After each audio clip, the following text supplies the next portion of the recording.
نماز پڑھیں یا نہ پڑھیں اس کا تعلق حقوق اللہ سے، آپ روزہ رکھیں یا نہ رکھیں اس کا تعلق حقوق اللہ سے، آپ حج کریں یا نہ کریں اس کا تعلق حقوق اللہ سے، آپ زکوٰۃ دیں یا نہ دیں اس کا تعلق حقوق العباد سے۔ آپ سے نماز چھوٹ گئی، آپ سے روزے چھوٹ گئے، آپ بعد میں اللہ رب العالمین سے توبہ استغفار کر لیں گے تو اللہ رب العالمین آپ کو معاف کر دے گا، اللہ رب العالمین آپ کو بخش دے گا۔ لیکن میرے دینی بھائیوں، حقوق العباد کے معاملے میں اگر ہمارے اور آپ سے کوتاہی ہو رہی ہے، کمی ہو رہی ہے، تو یقین جانیے کہ اللہ رب العالمین معاف کرنے والا نہیں ہے۔ شریعت کہتی ہے نماز پڑھو، شریعت کہتی ہے روزہ رکھو، شریعت کہتی ہے زکوٰۃ دو، ان سب کا تعلق حقوق اللہ سے، اور زکوٰۃ کا تعلق حقوق العباد سے۔ اللہ رب العالمین غفور الرحیم ہے، بخشنے والا، رحم کرنے والا ہے۔ اگر بندہ اللہ رب العالمین کو حقوق کے معاملے میں کوئی کوتاہی کرتا ہے، کوئی غلطی کرتا ہے، تو اللہ تعالیٰ اس کو اپنی رحمت سے بخش دیتا ہے، اور نہ جانے کل قیامت کی کتنے ایسے بڑے بڑے خطا کاروں کو اللہ رب العالمین بخشے گا۔ لیکن میرے دینی بھائیوں، یہ حقوق العباد کا معاملہ بہت ہی سنگین معاملہ ہے، بہت ہی خطرناک معاملہ ہے، اور اس حقوق العباد کے معاملے میں اللہ رب العالمین کا ایک ایسا عام قانون ہے کہ جب تک ظالم کو مظلوم معاف نہیں کرتا ہے تب تک اللہ رب العالمین کسی بھی ظالم کو معاف کرنے والا نہیں ہے۔ وَنِسَاءَ وَاتَّقُوا اللَّهَ الَّذِي تَسَاءَلُونَ بِهِ وَالْأَرْحَامَ إِنَّ اللَّهَ كَانَ عَلَيْكُمْ رَقِيبًا يَا أَيُّهَا الَّذِينَ آمَنُوا اتَّقُوا اللَّهَ وَقُولُوا قَوْلًا سَدِيدًا يُصْلِحْ لَكُمْ أَعْمَالَكُمْ وَيَغْفِرْ لَكُمْ ذُنُوبَكُمْ وَمَنْ يُطِعِ اللَّهَ وَرَسُولَهُ فَقَدْ فَازَ فَوْزًا عَظِيمًا أَمَّا بَعْدُ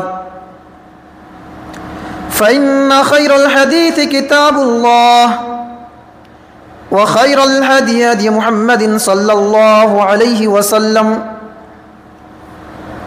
وشر الأمور محدثاتها وكل محدثة بدعة وكل بدعة ضلالة وكل ضلالة في النار فاعوذ بالله من السميع العليم من الشيطان الرجيم بسم الله الرحمن الرحيم قاف والقرآن المجيد بل عجبوا أن جاءهم منذر منهم فقال الكافرون هذا شيء عجيب أَإِذَا مِتْنَا وَكُنَّا تُرَابًا ذَلِكَ رَجْعٌ بَعِيدٌ قَدْ عَلِمْنَا مَا تَنْقُصُ الْأَرْضُ مِنْهُمْ وَعِنْدَنَا كِتَابٌ حَفِيظٌ بَلْ كَذَّبُوا بِالْحَقِّ لَمَّا جَاءَهُمْ فَهُمْ فِي أَمْرٍ مَرِيجٍ أَفَلَمْ يَنظُرُوا إِلَى السَّمَاءِ فَوْقَهُمْ كَيْفَ بَنَيْنَاهَا وَزَيَّنَّاهَا وَمَا لَهَا مِنْ فُرُوجٍ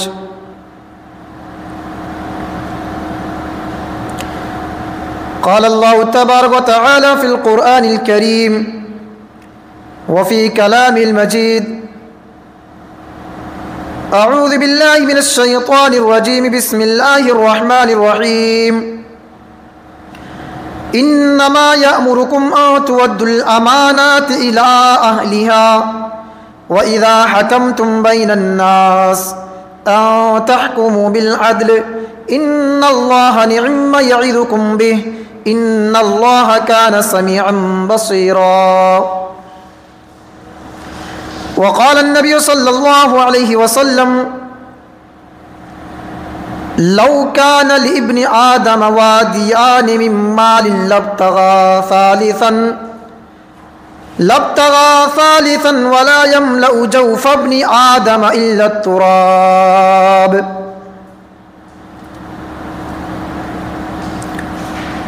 تمام قسم کی تعریفات و توصیفات و بڑائی و بزرگی اس وحدہ لا شریک خالق کائنات مال کے عرض و سما کے لیے، جس نے ہم تمام انسانوں کو پیدا کیا اور پیدا کرنے کے بعد یوں ہی لاچار و بے مجبور نہیں چھوڑا، بلکہ ہماری رہنمائی کے لیے، ہماری رشد و ہدایت کے لیے اس دنیا فانی کے اندر بے شمار انبیاء کرام کو مبعوث فرمایا۔ ان انبیاء کراموں پر درود و سلام ہو، بالخصوص اس ہستی اقدس و مقدس جن کا نام اسم گرامی تاجدار مدنی آمینہ کے لال جناب محمد مصطفیٰ صلی اللہ علیہ وسلم پر، ان کے آل و صحاب پر۔ قابل احترام محترم بزرگوں، دینی و ملی بھائیوں، نوجوان ساتھیوں، پردہ نشین خواتین، میری ماں اور بہنوں اور بچوں، قرآن کریم کی یعنی آخری پارے کی 30ویں پارے، جس سے ہم اور آپ اما پارہ کہتے ہیں، اس پارے کے اندر اللہ رب العالمین نے اس سورت کے اندر، اور اس سورت کا نام ہے سورہ مطففین، اس سورت کے شروعات میں اللہ تعالی نے کچھ ایسے لوگوں کے بارے میں ذکر کیا ہے جو لوگ ناپ تول میں کمی کرتے ہیں۔ اللہ تعالیٰ فرماتا ہے وَإِلٌ لِّلْمُطَفِّفِينَ، ویل ہے، تباہی ہے، بربادی ہے، جہنم ہے، ہلاکت ہے، خسارہ ہے ان لوگوں کے لیے جو ناپ تول میں کمی کرنے والے ہیں۔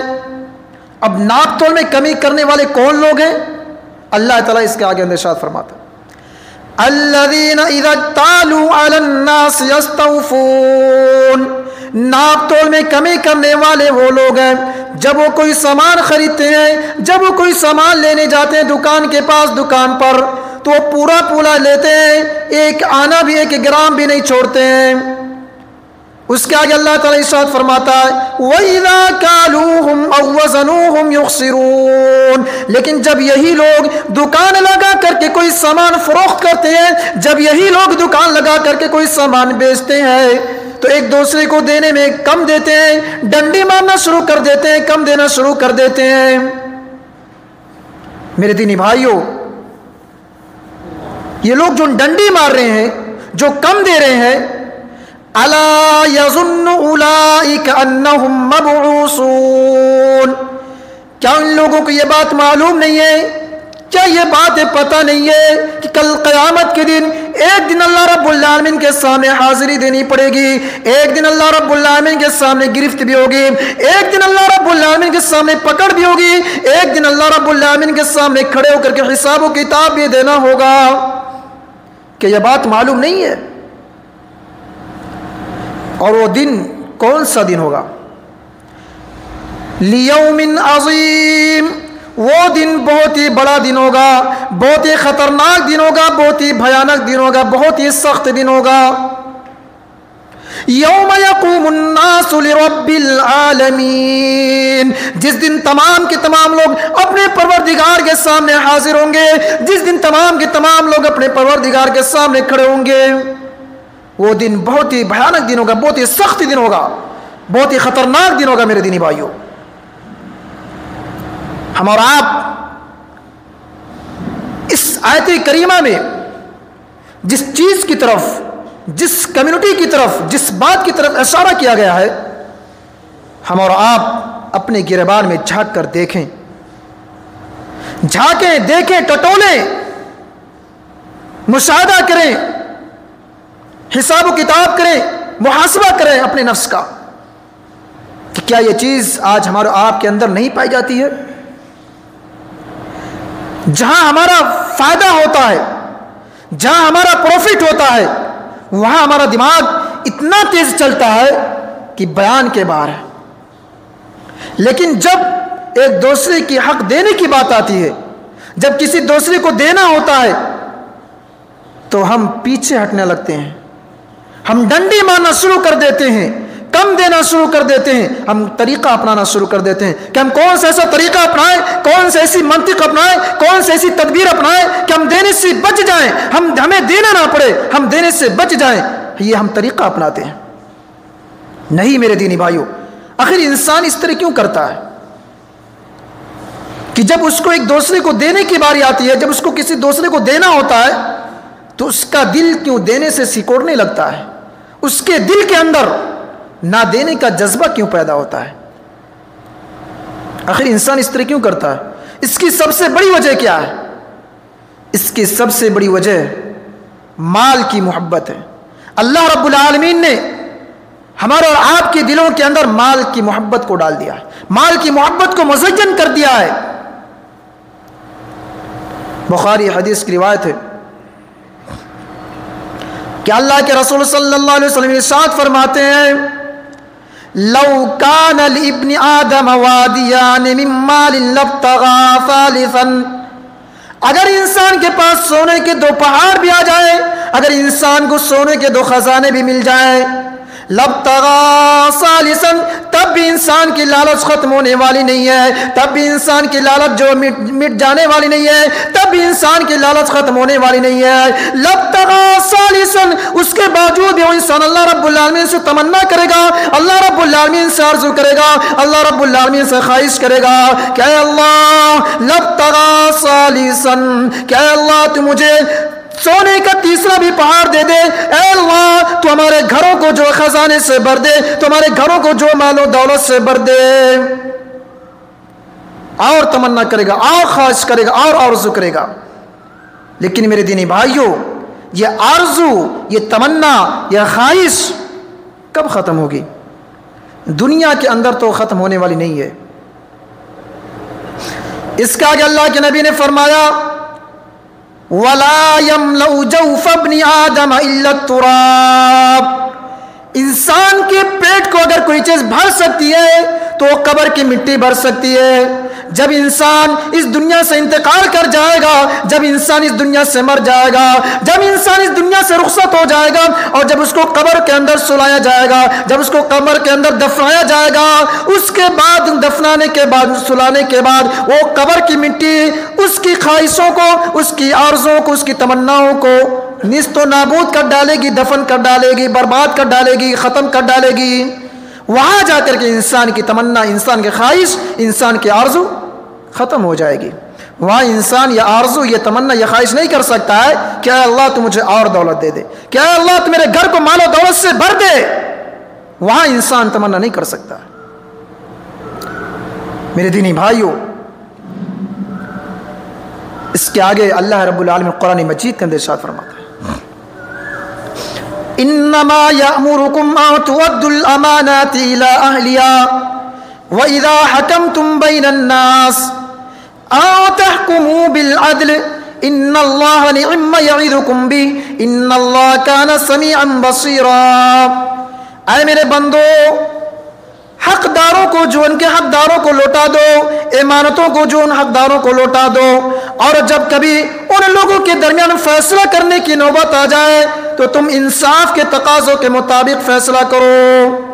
ان اللہ نعم ما یعظکم بہ، اللہ رب العالمین یہ تم کو بہت ہی بہترین نصیحت دے رہا ہے، بہت ہی بہترین نصیحت دے رہا ہے، بہت اچھا نصیحت دے رہا ہے۔ ان اللہ کان سمیعا بصیرا، ہم اور آپ جو کہہ رہے ہیں، ہم اور آپ جو کر رہے ہیں، اللہ رب العالمین دیکھ رہا ہے، اللہ رب العالمین سن رہا ہے، اللہ رب العالمین سننے والا ہے، دیکھنے والا ہے۔ اس آیت کریمہ سے یہ معلوم ہوا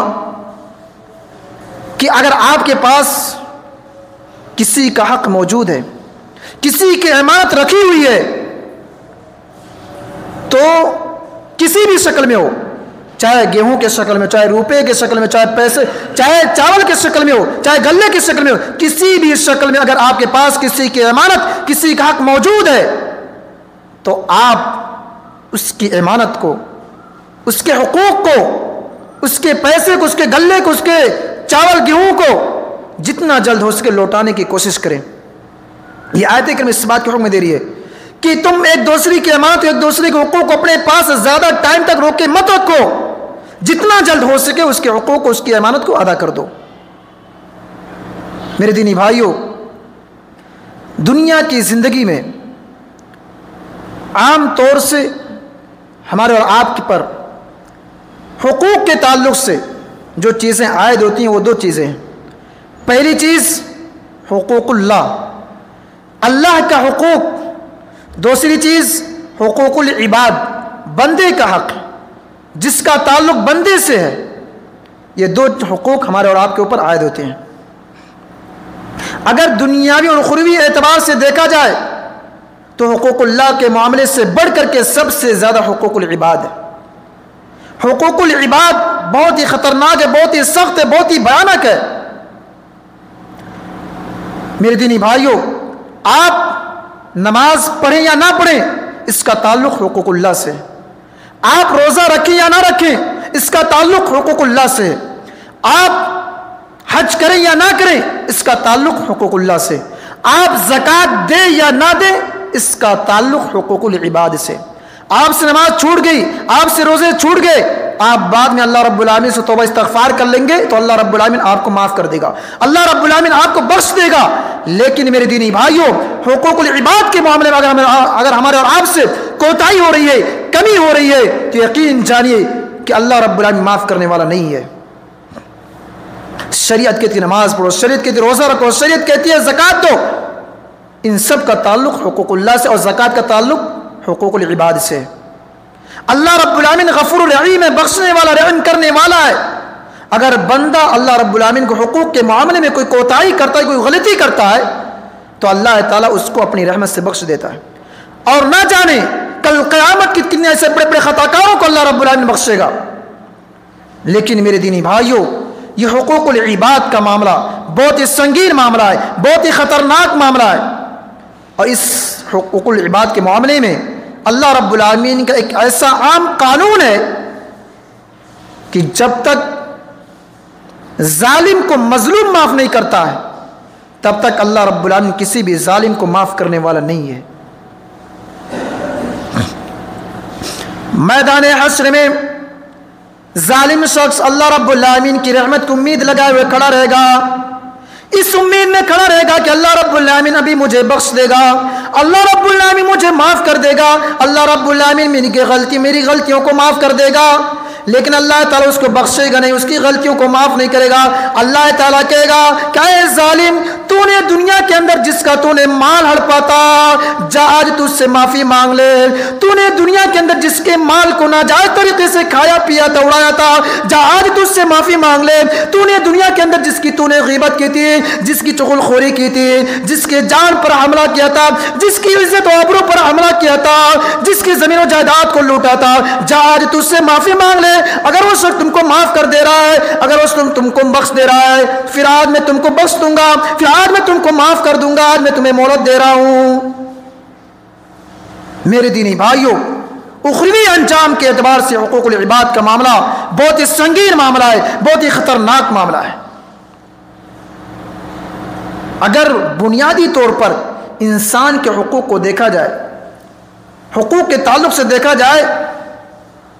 تین چیزیں نکل کر کے آتی ہیں کہ جب انسان کسی انسان پر ظلم ڈھاتا ہے تو تین شکلیں نکل کر کے آتی ہیں۔ یا تو اس نے کسی کے مال کو ہڑپا ہوتا ہے، دوسرا یا تو اس نے اس کی عزت و آبرو پر حملہ کیا ہوتا ہے، تیسری چیز یا تو اس کی جان پر حملہ کیا ہوتا ہے۔ یہی تین شکلیں نکل کر کے آتی ہیں، اور جو معاشرہ ان تین چیزوں سے محفوظ رہ گیا، محفوظ ہو گیا، وہ معاشرہ پرامن معاشرہ کہلاتا ہے۔ اللہ کے رسول صلی اللہ علیہ وسلم حجۃ الوداع کے موقع پر ارشاد فرماتے ہیں،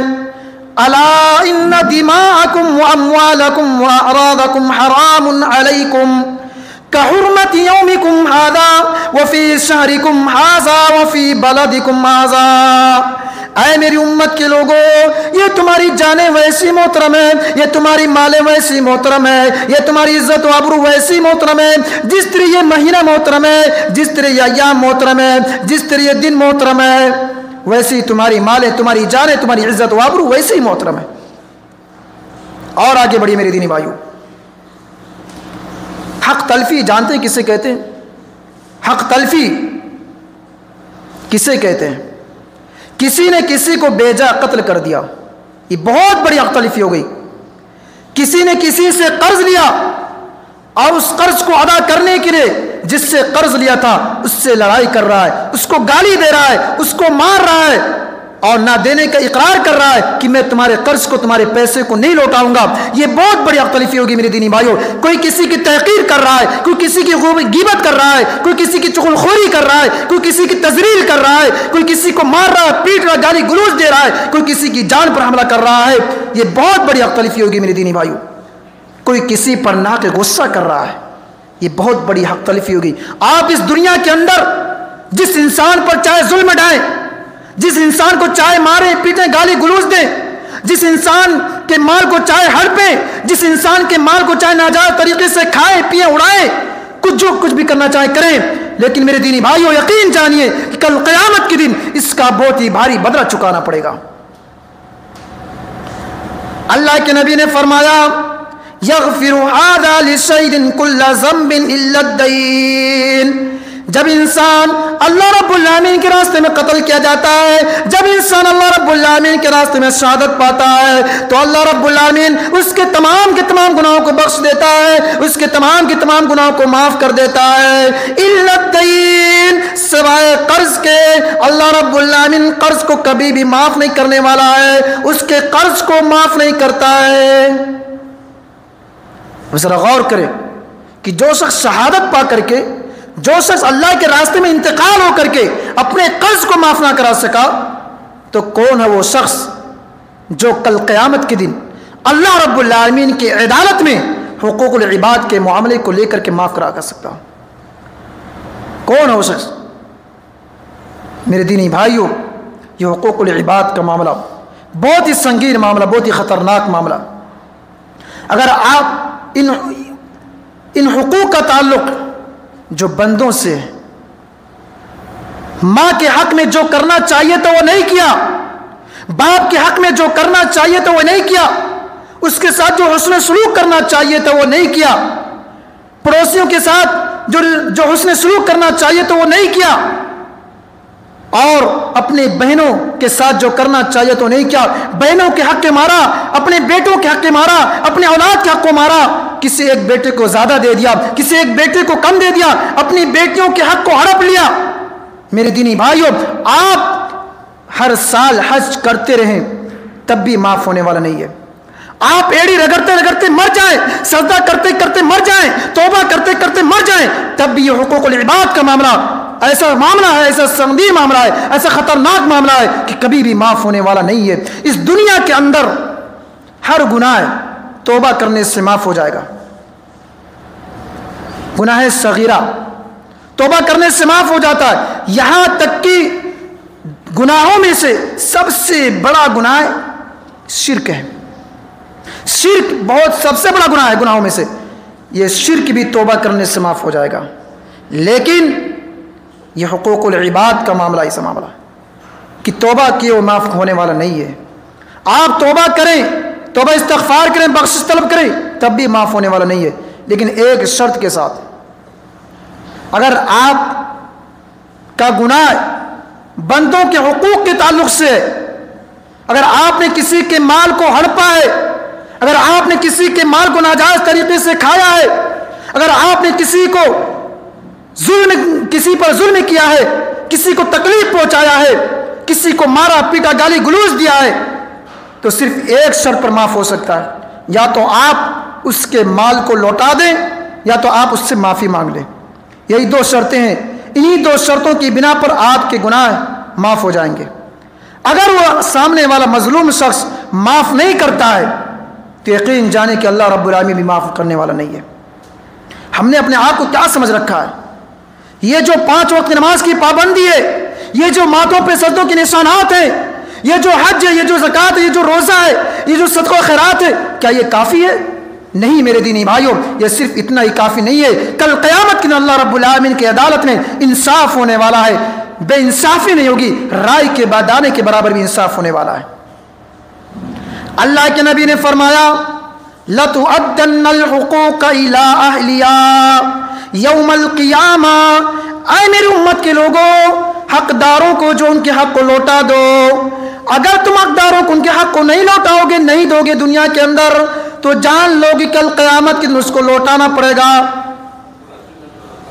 آگے اللہ کے نبی نے فرمایا حَتَّى يُقَادَ لِلشَّاةِ الْجَلْحَاءِ مِنَ الشَّاةِ الْقَرْنَاءِ، یہاں تک کہ دنیا کے اندر اگر سینگ والی بکری نے بغیر سینگ والی بکری کو تکلیف پہنچایا ہے، اگر بغیر سینگ والی بکری کو سینگ والی بکری نے مارا پیٹا ہے، اس کو تکلیف پہنچایا ہے، تو کل قیامت کے دن اس سینگ والی بکری سے بھی بدلہ لیا جائے گا اور اس بغیر سینگ والی بکری کو بھی انصاف دلایا جائے گا۔ میرے دینی بھائیو، لیکن آج دنیا کے اندر کیا ہو رہا ہے کہ اگر ہم مالدار ہیں تو ہم اپنے سے نیچے کو دبائیں، اگر ہم مالدار ہیں تو ہم اپنے سے نیچے کو ماریں پیٹیں گالی گلوچ دیں؟ نہیں میرے دینی بھائیو۔ محترم حضرات، باپ کے حقوق کے تعلق سے اسی طرح اللہ رب العالمین قرآن مجید کے اندر ارشاد فرماتا ہے وَاعْبُدُوا اللَّهَ وَلَا تُشْرِكُوا بِهِ شَيْئًا وَبِالْوَالِدَيْنِ إِحْسَانًا، اللہ رب العالمین کی عبادت کرو، اس کے سوا کسی کی عبادت نہ کرو۔ والدین احسانا، اپنے والدین کے ساتھ حسن سلوک کرو۔ وَإِيتَاءِ ذِي الْقُرْبَى، اور غریبوں کے ساتھ، مسکینوں کے ساتھ، اپنے ہم مسافروں کے ساتھ حسن سلوک کرو۔ اس آیت کریمہ میں 3 قسم کے پڑوسیوں کے بارے میں بیان کیا گیا ہے۔ پہلا رشتہ دار پڑوسی، دوسرا اجنبی پڑوسی، تیسرا عارضی پڑوسی۔ اب آپ لوگ سوچتے ہیں کہ یہ رشتہ دار پڑوسی، عارضی پڑوسی، یہ اجنبی پڑوسی کون سے؟ رشتہ دار پڑوسی کا مطلب یہ ہے کہ جو آپ کے خاندان سے تعلق رکھنے والا ہو، جو آپ کے پاس رہتا ہو، آپ اس کا خیال رکھیں، ہر موقع پر اس کے حقوق کو ادا کریں، اس کا خیال رکھنا چاہیے۔ یہ رشتہ دار پڑوسی ہونے کا مطلب ہے۔ اس کے بعد دوسرا پڑوسی اجنبی پڑوسی کسے کہتے ہیں؟ اجنبی پڑوسی کہتے ہیں کہ آپ کے خاندان سے تعلق رکھنے والا نہ ہو، لیکن آپ کے پاس رہتا ہو، آپ کے گھر کے بغل میں اس کا گھر ہو، آپ کے گھر کے سائڈ میں اس کا گھر ہو، آپ کے سائڈ میں رہ رہا ہو، آپ اس کا خیال رکھیں، یہ بھی آپ کا ایک پڑوسی ہے۔ تیسرا عارضی پڑوسی کسے کہتے ہیں؟ آپ بس میں بیٹھ کر کے سفر کر رہے ہیں، آپ ٹرین میں بیٹھ کر کے سفر کر رہے ہیں، ہوائی جہاز میں بیٹھ کر کے سفر کر رہے ہیں، تو آپ کے بغل میں جو آدمی ہوگا، جو آدمی بیٹھتا ہے، وہ بھی آپ کا پڑوسی ہے۔ اس وقت بھی آپ اپنے اخلاق و کردار سے ثابت کیجئے کہ ہم اچھے پڑوسی ہیں، اس سے سچی بات کریں، اس کا خیال رکھیں۔ تو عارضی پڑوسی، رشتہ دار پڑوسی اور اجنبی پڑوسی، ان سب پڑوسیوں کے حقوق کو خیال رکھنا چاہیے، ان کا ہمیں ہر وقت خیال رکھنا چاہیے۔ میرے دینی بھائیوں، باپ کے حقوق کے تعلق سے میں کچھ کہہ دینا مناسب سمجھتا ہوں کہ اللہ رب العالمین قرآن مجید کے اندر بہت سارے مقامات پر باپ کے حقوق کے تعلق سے بیان کیا، اور جہاں بھی بیان کیا وہاں اپنے بعد باپ کے حقوق کو بیان کیا۔ آپ سورہ لقمان کو اٹھا کر دیکھ لیجئے، سورہ اسراء کو دیکھ لیجئے، 15ویں پارے میں اللہ تعالیٰ فرماتا ہے وَقَضَىٰ رَبُّكَ أَلَّا تَعْبُدُوا إِلَّا إِيَّاهُ وَبِالْوَالِدَيْنِ إِحْسَانًا إِمَّا يَبْلُغَنَّ عِندَكَ الْكِبَرَ أَحَدُهُمَا أَوْ كِلَاهُمَا فَلَا تَقُل لَّهُمَا أُفٍّ وَلَا تَنْهَرْهُمَا وَقُل لَّهُمَا قَوْلًا كَرِيمًا۔ اے میرے بندو، اللہ رب العالمین کی عبادت کرو اور اپنے باپ کے ساتھ، اپنے ماں باپ کے ساتھ حسن سلوک کرو۔ اپنے ماں باپ کو تکلیف نہ پہنچاؤ، ان کو دکھ مت دو۔ اگر ان دونوں میں سے کوئی ایک بڑھاپے تک پہنچ جائے، یا ان دونوں میں سے کوئی ایک یا دونوں بڑھاپے تک پہنچ جائیں، یا تیرا باپ یا تیری ماں کوئی بھی ایک بڑھاپے تک پہنچ جائے، تو آپ ان کو تکلیف نہ پہنچاؤ، آپ ان کو اف تک نہ کہو، آپ ان کے لیے اپنے رحمت کے بازوں کو پھیلا دو، آپ ان کے سامنے جھک کر کے کھڑے ہو، ذلیل کے ساتھ کھڑے ہو، اکڑ کے نہ کھڑے ہو، غرور و گھمنڈ میں ہو کر کے نہ کھڑے ہو، آپ اپنے ماں باپ کا احترام کریں، اپنے ماں باپ کی عزت کریں، انہیں کبھی بھی تکلیف نہ پہنچاؤ۔ میرے دینی بھائیوں، بہت سے لوگ سوچتے ہوں گے کہ مولانا صاحب نے باپ کے حقوق کے درجے کو بیان کیا۔ دیکھیے، باپ جو ہوتا ہے وہ کبھی نہیں چاہتا کہ میں اپنے بیٹے کو الگ کر دوں، میرا بیٹا مجھ سے الگ رہے، اس کا کمرہ الگ رہے، اس کا گھر الگ رہے، اس کا کھانا پینا الگ ہو، باپ کبھی نہیں چاہتا ہے۔ شاید کوئی ایسا باپ ہو جو اپنے بیٹوں کو الگ کر دے، جو اپنے بیٹوں کو اپنے سے دور کر دے، اکا دکا جو ہوتے ہیں، لیکن کوئی بھی باپ ایسا نہیں چاہتا۔ لیکن میرے دینی بھائیوں، حضرت ابراہیم علیہ السلام نے اس چیز کو کر دکھلایا ہے۔ جانتے ہیں کیسے؟ اور میری ماں اور بہنیں خاص کر کے سنیں کہ حضرت ابراہیم علیہ السلام نے اس چیز کو کر دکھلایا ہے کہ ایک مرتبہ اسماعیل علیہ السلام نے کسی علاقے میں جا کر کے شادی کر لی۔ اب شادی کرنے کے بعد ان کی بیوی اس گھر میں رہ رہی ہے۔ اب وہ اسماعیل علیہ السلام جنگل کی طرف نکل جا رہے ہیں، جنگل کی طرف جا رہے ہیں شکار کرنے کے لیے۔ اس کے بعد ابراہیم علیہ السلام آتے ہیں، دروازہ کھٹکھٹاتے ہیں۔ اسماعیل علیہ السلام اس گھر میں موجود نہیں ہوتے ہیں، ان کی بیوی رہتی ہے۔ ان کی بیوی دروازہ کھولتی ہے۔ دروازہ کھولنے کے بعد ابراہیم علیہ السلام کہتے ہیں کہ تم کون ہو؟ یہ کس کا گھر ہے؟ اسماعیل علیہ السلام کی بیوی کہتی ہے کہ یہ گھر اسماعیل علیہ السلام کا ہے۔ ابراہیم علیہ السلام نے کہا کہ اسماعیل علیہ السلام نے کہاں گئے؟ ان کی بیوی نے کہا کہ ابراہیم، اسماعیل علیہ السلام تو جنگل کی طرف نکل گئے ہیں، شکار کرنے کے لیے گئے ہیں۔ اب یہاں غور کیجئے، ابراہیم علیہ السلام نے کہا کہ اچھا یہ بات بتاؤ کہ تمہارا گزر بسر کیسا ہو رہا ہے، کیسا چل رہا ہے؟ تو بیوی نے کہا کہ بہت خراب چل رہا ہے، بہت برا حال ہے، بہت برا حال ہے۔ ابراہیم علیہ السلام سن کر ان کی بیوی نے کہا کہ بہت برا حال ہے، صبح کو کھاؤ تو شام کو نہیں ملتا کھانے کے لیے، شام کا کھانا کھاؤ تو صبح بھوکی اٹھتی ہوں۔ ناشکری تھی ان کی بیوی اسماعیل علیہ السلام کی۔ اب جب ابراہیم علیہ السلام جانے لگے تو کہتے ہوئے جا رہے ہیں کہ اسماعیل کی بیوی، اگر اسماعیل علیہ السلام آئے تم تو ان کو پیغام دے دینا، کہہ دینا کہ ایک بڈھا آیا تھا، ایک بزرگ آدمی آیا تھا جو تم سے سلام کر کے گیا ہے، اور یہ بھی مشورہ یہ بھی کہہ دینا کہ اس بڈھے نے، اس بزرگ آدمی نے یہ مشورہ دے کر کے گیا ہے کہ تم اپنی چوکھٹ کے بدل دو۔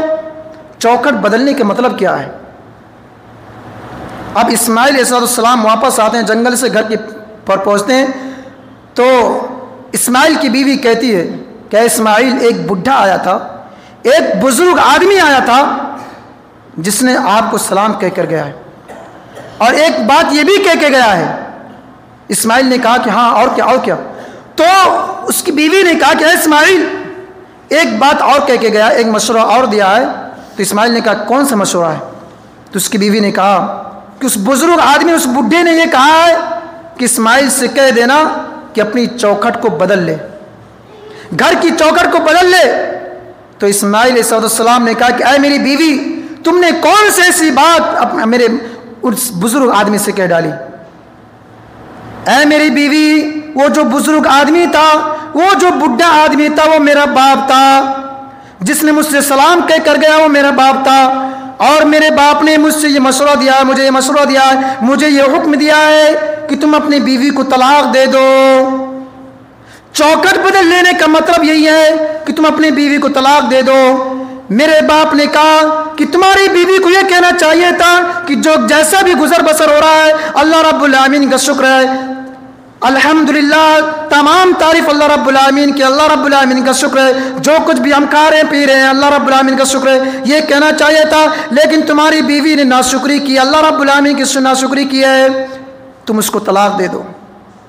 اس کے بعد اسماعیل علیہ السلام نے کہا اے میری بیوی اب میں تمہیں ایک پل بھی اپنے پاس نہیں رکھ سکتا ہوں، میں تمہیں طلاق دے رہا ہوں، تم میرے گھر سے نکل جاؤ، میں تمہیں اپنے پاس نہیں رکھنا گوارا کر سکتا۔ وہ بھی نکل جاتی ہے۔ میرے دینی بھائیوں، اگر آج اس سماج کے اندر، اس معاشرے کے اندر ہماری ماں اور بہنوں کا کیا تعلق ہے، کیا رویہ ہے کہ اگر شوہر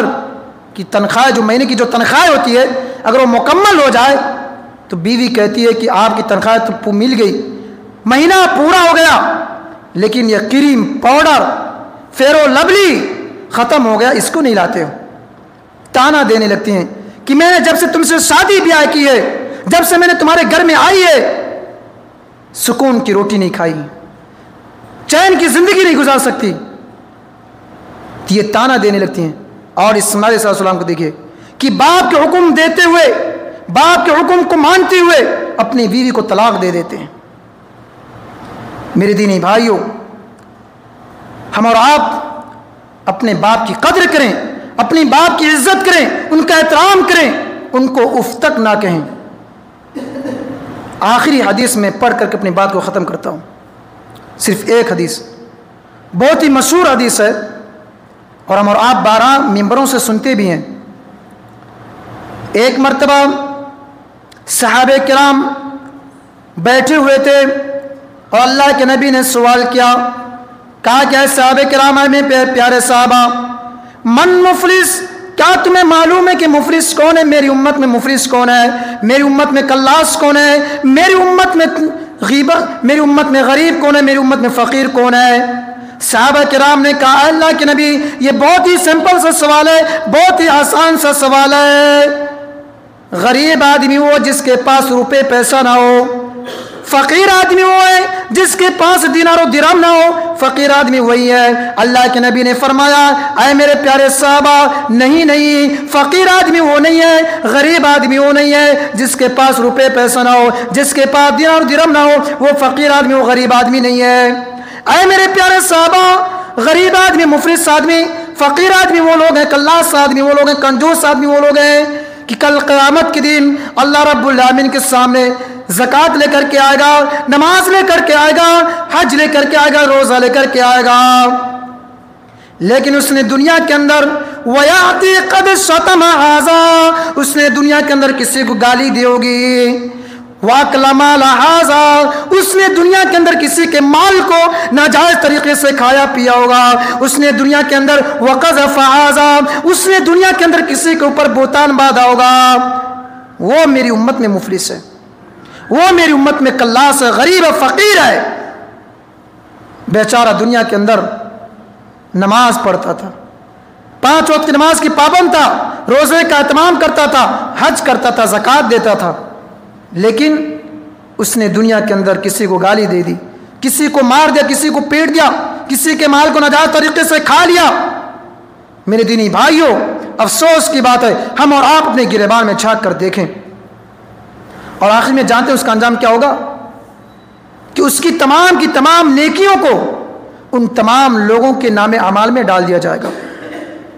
کس کے نام اعمال میں؟ جس کو اس نے دنیا کے اندر ظلم ڈھایا تھا، جس کے اوپر،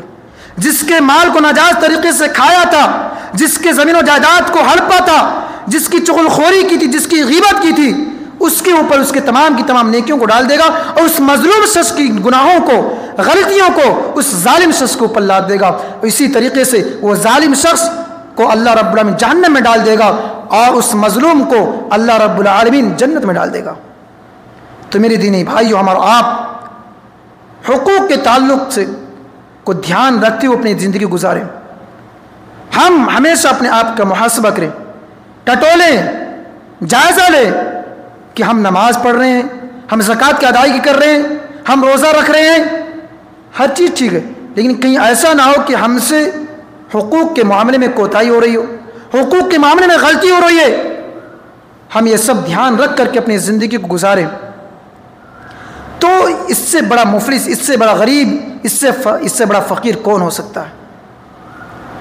میرے دینی بھائیوں، یہ چند باتیں تھیں حقوق کے تعلق سے جس سے میں نے اپنے کے سامنے بیان کیا۔ اب اپنی بات کو زیادہ طویل نہ دیتے ہوئے آخر میں رب العالمین صدق العالمین ہم تمام لوگوں کو حقوق العباد کو صحیح طریقے سے ادا کرنے کی توفیق عطا فرما۔ الہ العالمین ہمارے ذمہ جو حقوق ہے ان حقوق کو ادا کرنے کی توفیق عطا فرما۔ الہ العالمین اگر ہماری ذات سے کسی کو تکلیف پہنچ رہی ہے تو رب العالمین تو اس شخص کو توفیق دے کہ وہ شخص مجھے معاف کر دے، اور تو مجھے بھی توفیق دے کہ ہم ایک دوسرے کو صحیح طریقے سے حقوق کو ادا کریں۔ الہ العالمین ہم میں سے جو بھی مسلمان بھائی پریشان حال ہیں ان کی پریشانیوں کو دور عطا فرما۔ الہ العالمین ہم میں سے جو بھی مسلمان شخص بیمار ہیں، مرض میں مبتلا ہے، الہ العالمین ان کو شفاء کامل واجلہ عطا فرما۔ رب العالمین ہمیں اور آپ کو جب تک اس دنیا کے اندر زندہ رکھ تب تک ایمان و اسلام پر زندہ رکھ، اور جب ہمارا خاتمہ ہو تو ایمان بالخیر ہو۔ وآخر دعوانا ان الحمد للہ رب العالمین۔ والسلام علیکم ورحمۃ اللہ وبرکاتہ۔